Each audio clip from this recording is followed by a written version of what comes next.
Joker, Folie Deux has stirred considerable interest in the media, not just for being the sequel to what many, myself included, considered one of the best, if perhaps not the most accurate to source, comic book-based movies of all time status, but for the unique direction it's taking with its characters. Let's take a look at how the director indicates that Lady Gaga's portrayal of Harley Quinn and Arthur Fleck's character development draw some questionable parallels to real-world figures. We'll get to that in 30 seconds, but let me introduce myself. I'm Mike S. Miller, 32-year veteran of the comic book industry, DC, Marvel, Game of Thrones, Hedge Knight artist, and creator of numerous intellectual properties, including Lone Star, available now at LoneStarComic.com. Now I'm here to give my take on where my industry has gone, where the general media landscape has taken our culture over the span of my lifetime, and where I'd like to see it go in the future. I'm not here to hate everything or to assume the worst for clicks, but I am here to fight the culture war, as I have been doing since the AOL message boards were a thing back in 1996. I am that old. If you think the culture is worth saving and worth fighting for, please stick around and join the Blacklist Universe family. We're here to make a difference, and hope you are too. Now, back to the story. Lady Gaga's Harley Quinn, named Lee, decidedly not a replication of the comic book character created by Bruce Timm for the animated Batman series. Director Todd Phillips has described her as a fresh take, inspired by, but not bound to, the traditional Harley.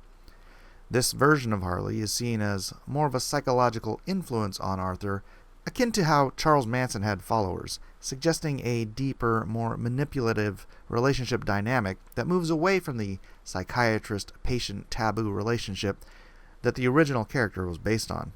The power dynamic being flipped on its head is gone, replaced by a birds of the feather motif that sees two insane people falling for one another.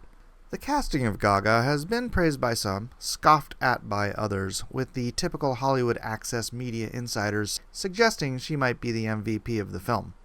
Her approach to the character, devoid of her trademark Brooklyn accent, indicates a performance that aims to redefine Harley Quinn for a new audience, focusing on her psychological depth rather than the fun and flamboyance that brought the character to fame and popularity among the fans. Arthur Fleck's journey in Folie Deux continues to explore his journey into madness and how he deals with his issues of mental health, societal rejection, and the quest for acceptance, but with what I would consider an unnecessary and perhaps pandering twist. Phillips has hinted at drawing parallels between Fleck's rise and Donald Trump's, not in political ideology, but in how both figures became symbols of rebellion against societal norms. The director claims that, like Trump, Fleck becomes an unwilling symbol for those who feel marginalized. This comparison isn't about endorsing political views, he says, but exploring how individuals, through their actions or public personas, can inadvertently become figureheads for broader societal discontent.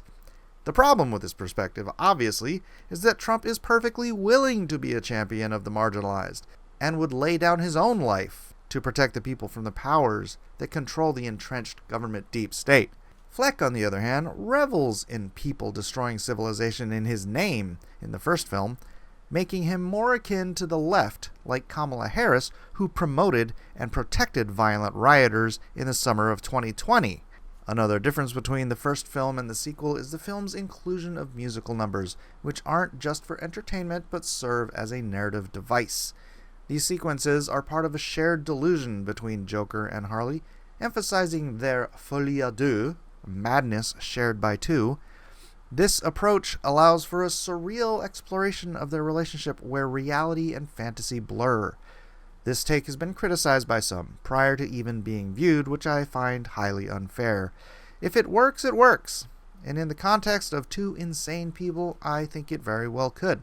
I have high hopes that this sequel lives up to its predecessor.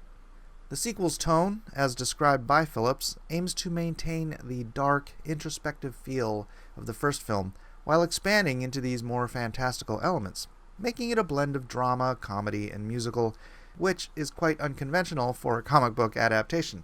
It reminds me of Moulin Rouge, one of Baz Luhrmann's greatest films, where narrative and song intertwine into an emotional roller coaster, leaving the viewer exhausted by the end. I haven't seen Phillips try his hand at this kind of storytelling, and whether or not he can pull it off is yet to be seen. Joker, Folie, Deux, I hope I'm pronouncing that right, promises to be more than just a sequel. It's an artistic exploration of character and narrative in cinema.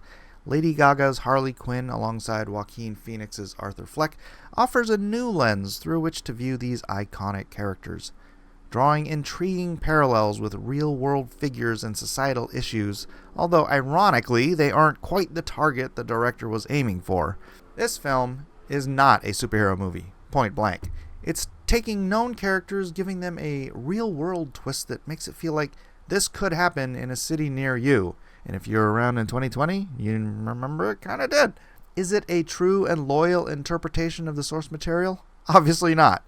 And that may have some angry or irritated because of how much good content there is in the source material to farm from. I look at the silver lining. In a day and age where an actually good movie that is fun, well-produced, and not pandering to the diversity inclusion Marxist crowd is nigh impossible to come by, I'm willing to give the sequel to Joker a chance. Although, now that I think about it, maybe they got around the DEI police by making the straight white guy a villain. I'll have to think about that. What are your thoughts? Are you anticipating Joker, Folie, Deux to be a film worth watching? Do you hate the idea that it's a musical? What are your reasons for watching or not watching this episode in the Todd Phillips Joker saga? Let me know in the comments section below. And don't forget to like, subscribe, and hit that bell notification so you don't miss the next video. And remember guys, it's just a movie. Why so serious?